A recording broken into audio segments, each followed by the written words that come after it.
Hello, this is Coach Roland again. Today I'm going to talk to you about the grip. Nobody hardly ever talks about the grip, and it's very, very important, okay? So whether you know or whether you don't know, we have strong grips and weak grips, okay?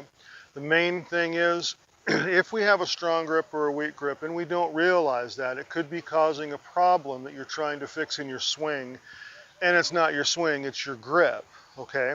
So let's take that out of the equation, okay? I know all of you are sitting there right now going, boy, I hope this is it, I hope it's just my grip, okay? Well, hopefully, maybe it is, okay? So, a weak grip. A weak grip is what we call when your hands are what we call counterclockwise on the golf club. Usually when we're doing this, most that I see, it's just one hand. Generally, people have this hand, your left hand for a right-hand golfer, correct, okay? Where I call it's neutral, okay? The club face is square or parallel, or sorry, perpendicular to the ground, just going straight up and down. Mostly what I've seen is people with their, or right-handed golfers with their right hand in the wrong position. Okay, so we're going to call, this would be strong, this would be weak, this would be neutral. Well, then how do I know how to get it neutral? Okay, and then what's the big deal? What causes what? Okay, so if I have a strong grip, and I'm just going to use my right hand. If I have a strong grip, okay, here, which again is this underneath. Now I go to address the ball, I've got to move my hands to square. Well, your hands want to go back to where they want to naturally go. Okay, so like if I pick this, if I sit right here and I move my hand around the bottom of the club clockwise on it and I lift it up, my hand naturally wants to go where it wants to go, and look what it does to the club. It closes it. Again, if I do it too much on top, my hand wants to naturally go where it wants to go and it opens it. Okay. If I get it neutral and I lift it up, well, now my club face is not parallel, it's perpendicular to the ground. Basically, there's leading edge going straight up and down, not closed, not open. What's the big deal and what causes what here? Well, if I have, let's go with the strong grip, which is turned underneath, face is closed, and I go to hit this golf ball, okay, ball goes left.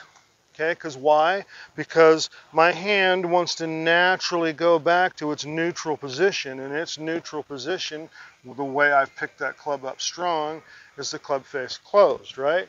So if I go back, even though I've got a strong grip here, club face is closed, and this is exaggerated, way closed, right? And I go and I square this at address, well, my club wants to go back closed when I follow through and when I go, okay? So, same thing with it open, right? If I get it way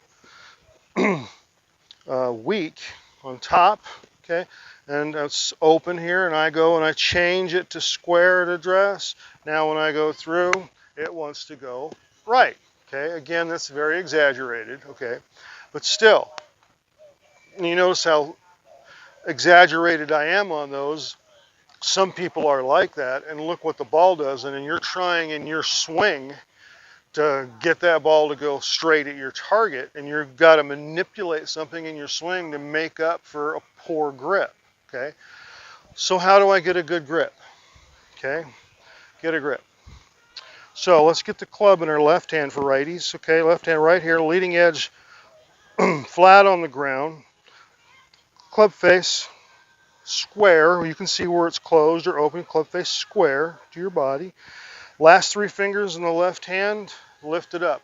Butt of the club should be against the pad. You're holding it in the last three fingers. These are just kind of hanging there, okay, these fingers, okay?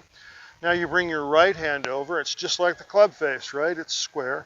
It wants to oppose this hand, so it just comes naturally over. We don't want to bring it over and turn it under. We don't want to bring it over and put it on top. Where it is, we just want to bring it right over. There's three grips to choose from here. You can do the overlap. That's the one I use. Okay. You can do the interlock. I think Jack Nicklaus, Tiger Woods. Okay. And you can do the baseball. I can think of nobody that does this, but it is a grip. Try all three. Which one, if you're new at this, none of them are going to feel comfortable. And if you're changing it, it's not going to feel comfortable, but one day it will. Okay. So you get your grip. Okay. and now the club face is square. So now when we go to swing, now we're not fighting anything in our swing to get the club face back square.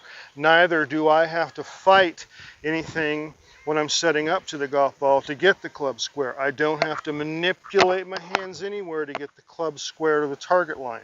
I can just set it there and it's pointed where my body is pointed. Okay?